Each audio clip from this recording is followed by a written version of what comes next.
Então, a Joquebede falou com Miriam, vai lá, coloca o seu irmão no cestinho que eu preparei e coloca ele na margem do rio e vai olhando de longe. E deixa o cestinho ir até onde está a princesa. Ela estava banhando no rio Nilo, que é um deus, numa cerimônia religiosa, como os hindus banham hoje lá no rio Ganges. Eu quero um filho, é o que ela estava pedindo. Eu quero um filho. E quando ela abre o olho, o que aparece boiando na água? Um filho. Obrigado, os deuses atenderam minha prece.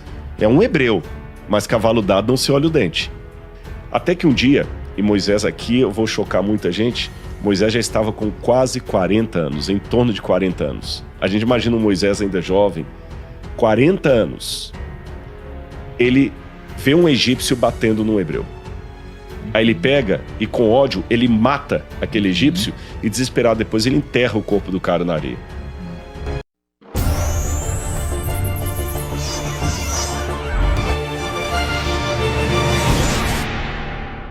Para a gente entender a história de Moisés, vamos falar um pouquinho de casos de família. Treta do Egito Antigo.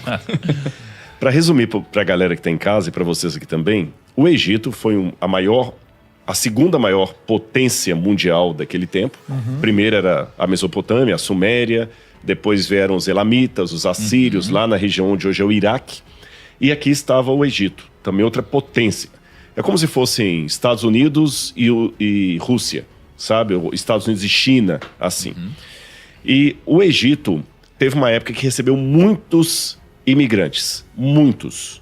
E eles vinham trabalhar no Egito e ficavam lá, porque o Egito, apesar de 95% do país serem desertos, o Egito tinha mais condição de não enfrentar a seca do que, por exemplo, a região do Levante, que é onde fica Israel, Canaã. Porque eles ficavam à beira do rio Nilo, tanto é que no Cairo não chove. No Cairo não chove. Chove em Alexandria, no norte, no Cairo não chove, ali tudo é deserto do Saara. Mas o rio Nilo provinha o povo de comida, agricultura, água. Então, quando tinha qualquer seca em Canaã, o pessoal corria para o Egito. Nós estudamos aqui a história dos patriarcas, quando Abraão foi para o Egito, depois Jacó foi para o Egito, então você tinha que ir para o Egito. Aí muitos asiáticos, que o Egito está na África, muitos asiáticos migraram para lá. Um grupo deles, chamados Ixos, foram crescendo no Egito e no momento de fraqueza do Egito eles tomaram o poder. Tomaram o poder e até criaram faraós para si. Foi na época que os Ixos estavam no poder no Egito que José do Egito existiu. Nós falamos sobre isso aqui. Agora, só que... Então, Rodrigo, aqui, ó. Ali, o José do Egito, ele ascendeu ali no Egito, né? E Moisés, né, ele percebeu um lugar que estava escravizando os israelitas. Exatamente. Né? Como que eles foram parar lá? Essa que é a questão. Quando José assumiu... exatamente. Quando José assumiu o Egito, por que José assumiu? Nós contamos aqui, quem não assistiu a galera, aí pode ver de novo esse podcast que a gente fez sobre José do Egito. Acho que foi até o primeiro. Foi o primeiro ou o segundo? Foi o primeiro ou o segundo, né? E falta você assistir lá, e quem já assistiu, assista de novo. O José conseguiu ascender aquele cargo no Egito porque ele também era asiático. Ele era semita, como os Ixos. Só para explicar ao pessoal, semita ou asiático é como falar latino-americano para quem mora aqui. O boliviano é latino-americano, o argentino e o peruano e o brasileiro também. Então é como se fosse um latino-americano como presidente dos Estados Unidos. Ele vai facilitar para outros latinos subirem ao poder. Só que depois que José do Egito morreu, passou algum tempo, aí os faraós de sangue legitimamente egípcio arrumaram um exército mercenário, destruíram, mataram o último faraó Ixo e assumiram de novo o poder. Cara, mas como que você sabe disso, Rodrigo? Porque arqueologia. Nós temos isso daqui todos tá na arqueologia. Tá na arqueologia. Mas, tipo, aonde que é escrito isso? Porque, pô, eu li a Bíblia. E aí, de repente, isso acontece. Eu falo, como que isso aconteceu? De repente, você tinha José aqui no topo, agora tá todo escravo. O interessante que a arqueologia ajuda nesse ponto é que, por exemplo, hoje mesmo, no almoço lá, eu descobri que você tem ascendência holandesa. Sim. Eu não sabia disso. Hoje o Thiago contou a história do avô, como é que veio da guerra e tal, aquela coisa toda. Então imagina que eu só vejo o Thiago no PrimoCast. Eu tenho um conhecimento sobre você. Mas aí alguém fala assim, pois é, mas eu conheço mais coisas do Tiago e eu vou escrever a biografia dele. Fica muito mais rico entender algumas coisas suas a partir da sua biografia familiar, de onde que vieram algumas tendências, a gente conversou sobre isso. Então a arqueologia, ela dá aquele pano de fundo no qual a Bíblia foi escrita. Certo. Coloca a Bíblia num contexto. Aí você entende por que esse faraó não conhecia José. Porque onde a gente encontra isso? Nós temos documentos egípcios, tem os textos das pirâmides, tem textos de historiadores antigos como Heródoto e assim por diante. Então o que a gente sabe pela história antiga é que os Ixos dominaram um tempo o poder, eram estrangeiros que dominaram sobre o Egito. Nessa época, Faraó era Ixo e por isso José do Egito vai lá. Quando os Ixos são retirados do poder e os egípcios voltam ao poder, aquele faraó, que é o grande guerreiro mesmo, chamava-se Camose. Vocês nunca foram ao Egito, não, né? Não. Eu fui uma vez rapidinho. Assim, mas... As múmias de todo mundo que eu vou citar agora estão no Museu do Cairo. Toda a família lá. O Camose, quando ele vai, ele batalha, só que ele morre na guerra. Ele consegue destronar o faraó Ixo, mas ele morre na batalha. Como ele morreu na batalha, eles colocaram no trono o irmão dele chamado Amose, que tinha 7 anos de idade. 7 ou 8 anos de idade. Era um menino. Então Amose foi o primeiro faraó a assumir o trono do Egito depois que expulsaram os Ixos. Como era um menino de 7 ou 8 anos de idade, ele não sabia nada. Era só uma figura. E como eles tiveram como emblema tirar tudo que era Ixo ali, para poder não perder mais o país deles, esse Amose era o faraó que não conhecera José. Porque a história de Moisés começa assim, Êxodo capítulo 1, versículo 9, versículo 8. Nesse meio tempo, levantou-se um novo rei no Egito que não havia conhecido a José. É Amose. Agora, você sabe, um menino de 8 anos no poder, quem manda são os conselheiros e tudo mais. Ele é só proforme ali. E o que eles fizeram logo depois? Eles fizeram 2 coisas. Primeiro, para que a coroa não caísse na mão de estrangeiros, eles obrigaram o faraó menino a casar com a irmã dele. Caramba. E quando eles tiveram um casal de filhos, eles obrigaram os 2 também a se casarem. Nossa. Para que não saísse da família o controle. Segunda coisa que eles fizeram, expulsaram os Ixos de lá, expulsaram a maior parte dos asiáticos e escravizaram os demais que permaneceram na terra. Foi nessa situação que os hebreus, sendo asiáticos, se tornaram escravizados. Cara, eu ouvi uma história onde o faraó ele deu trabalho para todos. E aí ele tinha, obviamente, uma pranchetinha ali onde ele tinha o quanto cada um produzia, tinha o salário que era pago, né, a remuneração que era dada, e aí ele foi baixando essa remuneração até o momento que quando as pessoas perceberam, elas viraram escravas e ficaram dependentes dele ali. Tem alguma história? Procede. Quando a gente fala escravos no Egito, a nossa cabeça pensa no escravo negro do Brasil colonial. Não, escravidão do Brasil colonial era uma coisa. Ou numa escravidão de capturado de guerra, assim. Exatamente. Assim. Mas mesmo a escravidão capturado de guerra, havia algumas modalidades de escravidão que a pessoa recebia salário. Mas era mais ou menos... Sabe essa escravidão que está acontecendo no mundo hoje? Que a pessoa já chega devendo lá no outro país e ele nunca salda a dívida dele. O carinha que vai fazer a roupa ali de uma marca meio que exatamente, Tailândia, assim. Que ele trabalha 13, 14 horas por dia, às vezes até mais. E ele nunca consegue saldar a dívida dele. Então, na verdade, dependendo da dívida que a pessoa entra, ela também se torna uma espécie de escravo. Ela passa a vida toda para pagar a dívida que nunca salda. Assim que eram aqueles escravos. Mas quem deu essa dica para você está correto. Por exemplo... Não foram os hebreus que construíram as pirâmides do Egito. Vamos deixar isso bem claro. Quando os hebreus chegaram ali, as pirâmides do Egito já estavam com 900 anos de idade. Aquelas 3. Mas nas pirâmides, por exemplo, você encontra pichação assim. Aqui estão os empregados de Khufu, ou Quéops. E nós temos até quanto que era o salário que eles ganhavam. O salário era em sacas de trigo e pedaços de carne. Então eles ganhavam. Agora, olha que interessante, você falou do nome de Moisés. Os hebreus escravizados, repito, não escravo como o escravo brasileiro negro, mas aquela opressão. Ele ia diminuindo o salário, colocando mais impostos, o camarada não conseguia sair dali, você tá entendendo? Ele tinha dívidas impagáveis, dava uma miséria para o camarada sobreviver ali, tratava o hebreu e outros escravos que estavam lá, não só hebreus, como cidadão de segunda categoria. Aí teve um dia que aquele grupo estava crescendo demais. E qual que era o grande medo dos faraós? Essa foi a 18ª dinastia. Quando a gente estuda isso em egiptologia, a gente chama essa de a 18ª dinastia. Qual era o grande medo? Que o Egito caísse de novo nas mãos de estrangeiros. E o que aconteceu na época dos Ixos? Eles vieram num sistema migratório para o Egito, chegando no Egito, e lá eles cresceram e, num momento de fraqueza política, tomaram o poder. Agora os escravos também estavam crescendo demais, especialmente os hebreus. Qual o risco? Eles vão tomar o poder. Então, peraí, vamos mandar matar. Fala com as parteiras que todo mundo que tiver filho homem, elas mandam matar. Só que no início as parteiras não mataram os meninos, elas tiveram dó. Aí o faraó pegou e falou, vai ter que matar. E numa dessas situações, uma mulher judia, ou melhor, hebreia, chamada Joquebed, ela deu à luz a um menino. E ela tentou segurar o máximo que podia o menino. E não teve como. Aí ela teve uma estratégia. Ela colocou o menino, alguns acreditam, Tiago, e existe essa possibilidade, que ela não deixou o menino à deriva no rio, assim, seja lá o que Deus quiser, não. Ela levou até lá no... Parece que, e dá a entender no texto bíblico, eu trabalho com essa possibilidade, que ela deixou de propósito.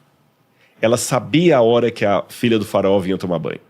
Mas a pergunta que pode fazer é o seguinte, mas por que ela ia entregar o filho para os egípcios que queriam matar? Quando eu pego a história egípcia, eu tenho uma provável resposta para isso. Lembra que eu falei que as famílias estavam casando irmão com irmão? Aí teve um faraó chamado Tutmoses I.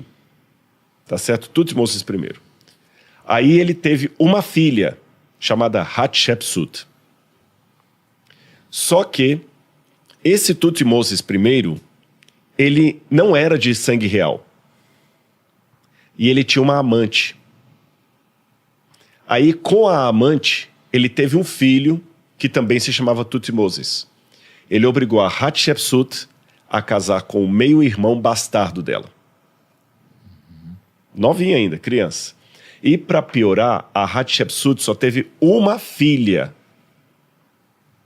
E o marido dela, que era um banana também, ele também tinha um amante e teve um filho homem com a amante. Qual que era o medo da Hatshepsut? Eu não tenho filho homem. O filho do meu marido, que já é meu irmão bastardo, com a amante, tem mais chance de subir o trono do que eu. Caramba, caso de família mesmo. Caso de família. Meu Deus. Velho. Agora imagina o drama da Hatshepsut. Eu preciso de um filho homem.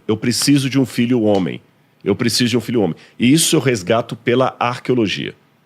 Por isso que, vou surpreender vocês, diferente do príncipe do Egito, o faraó do Êxodo não foi Ramsés.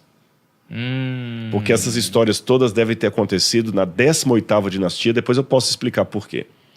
Mas antes de falar como é que foi... falar a estratégia de Joquebed. A Hatshepsut precisa de um filho.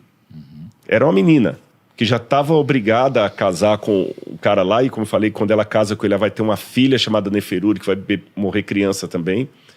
Ela estava banhando no rio Nilo. O rio Nilo era considerado pelos egípcios um deus, o deus Rapi.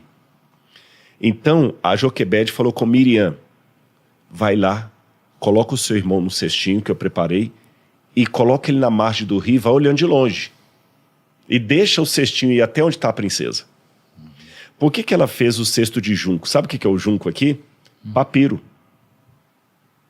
É o papiro, que tem papiro demais lá. Tem cestos de papiro no Egito. E uma coisa curiosa que a gente descobre que naquela época o Nilo tinha hipopótamo e crocodilo. Tinha muito hipopótamo e crocodilo no Nilo. Caramba. Só que eles acreditavam que o cheiro do papiro espantava esses bichos. Então ela, talvez acreditando nisso, colocou o menino num cesto de papiro, porque aí não tinha risco de um animal chegar. Caramba. E foi boiando, até que a Hatshepsut viu, e quando ela tira o menino da água, aí vem a questão do nome de Moisés. Ela tira o menino, ela vê que é hebreu. porque ele estava circuncidado. Mesmo assim, ela aceitou por quê? Raciocina comigo. Ela estava banhando no rio Nilo, Que é um deus. que é um deus, numa cerimônia religiosa. Como os hindus banham hoje lá no rio Ganges. Eu quero um filho. É o que ela estava pedindo. Eu quero um filho. E quando ela abre o olho, o que aparece boiando na água? Caramba. Um filho. Obrigado, os deuses atenderam minha prece. É um hebreu, mas cavalo dado não se olha o dente. Aí olha que interessante, por que a Bíblia fala que ela chamou o filho de Moisés? Essa é uma grande polêmica entre os hebraístas, os estudiosos, porque Moisés, Moshe em hebraico, não tem nada a ver com água. Nem a raiz é parecida. A água é maim em hebraico. Alguns já tentaram desde a época de Jesus, com Flávio Josefo, que Moisés talvez seria de maiá, água, mas ninguém sabe. Eu tenho uma hipótese. Olha que interessante. O nome dele era Moisés. Moses, ou Moshe, em hebraico. Tá certo? Em inglês, Moses. Você tem praticamente todos os faraós dessa 18ª dinastia, com exceção de Amenhotep, tem o nome terminado em Moses. Amose, Camose, Tutmoses. Percebeu que é tudo Moses, Moses, Moses? Sabe o que é Moses em egípcio? Nascido de. E como é que a família real colocava o nome? Um nome de um deus egípcio, Tut, o deus Tot. Mose, Tutmose, nascido do deus Tot. A é o deus da lua. Amose, nascido do deus da lua. Percebeu? Então, provavelmente, o nome de Moisés seria Rapimose, porque ele foi tirado do Nilo. E o Nilo era o deus Rapi. Mas quando ele reconhece o Deus verdadeiro, ele tira do nome dele a divindade, ficando apenas Mose, nascido de. É uma teoria que alguns levantam e ela faz sentido, porque o nome Moisés, nascido de, falta um complemento. Falta um complemento. Aí, quando ela recebeu, olha a estratégia, Miriam já estava de longe olhando. Ela falou, mas como é que eu vou chegar com essa criança no palácio? Aí Miriam, dá licença, majestade, tem uma mulher lá que ela pode criar um menino para a senhora. Então eu vou dar um dinheiro para ela. E Moisés foi criado pela mãe dele até os 12 anos, onde ele aprendeu as raízes judaicas dele, e com 12 anos ele foi para o palácio, para quase desaprender tudo da infância. Imagina a aflição de Joquebede tendo que entregar o filho. E ali ele ficou no palácio, e provavelmente nessa linha hereditária, ele era o candidato ao trono de Faraó, que ele era o filho de Hatshepsut. Até que um dia, e Moisés aqui, eu vou chocar muita gente, Moisés já estava com quase 40 anos, em torno de 40 anos. A gente imagina um Moisés ainda jovem, 40 anos. Ele vê um egípcio batendo num hebreu. Aí ele pega e com ódio, ele mata aquele egípcio e desesperado depois ele enterra o corpo do cara na areia. Aí quando ele enterra, ele fica fingindo que nada aconteceu. Aí um hebreu estava brigando com o outro. Quando ele foi separar a briga dos dois, ele falou assim, por que você está querendo meter aqui a pitaco na nossa briga? Você é filhinho de papai, você não é hebreu como nós, porque você está lá no palácio, cheio de regalia, com ar-condicionado e tudo mais. A gente está se lascando aqui. Você vai querer matar a gente igual você matou aquele egípcio? Aí ele ficou apavorado com aquilo, falou, pronto, muita gente deve saber. Largou tudo e fugiu para a terra de Midian. Então foi até aí a fuga dele. Ele fugiu porque era crime, mas ele não era o filho do... Mas vamos imaginar, ele era o filho da rainha, mas todo mundo sabia que ele não era um filho legítimo da rainha. Cara, então olha que interessante. Então tinha mais chance quase meio-irmão, né? Porque ele era filho adotado da rainha. E o outro também era enteado da rainha. Sim. O outro ainda tinha mais chance, porque o outro pelo menos tinha um pai que era faraó.